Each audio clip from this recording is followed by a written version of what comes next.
Welcome viewer, this video tutorial describes fix 1.1.1.1 warp VPN not connecting on Windows 11, 10. First method is change DNS protocol settings.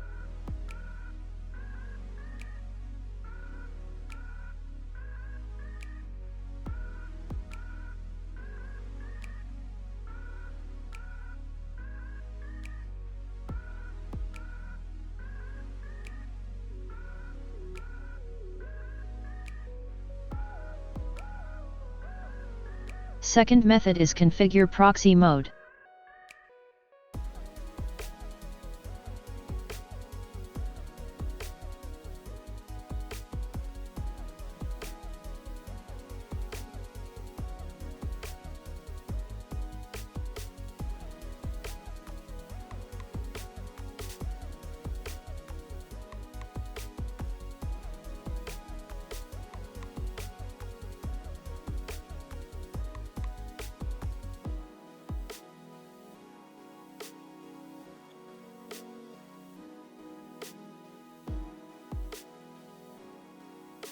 I hope this tutorial helps to you.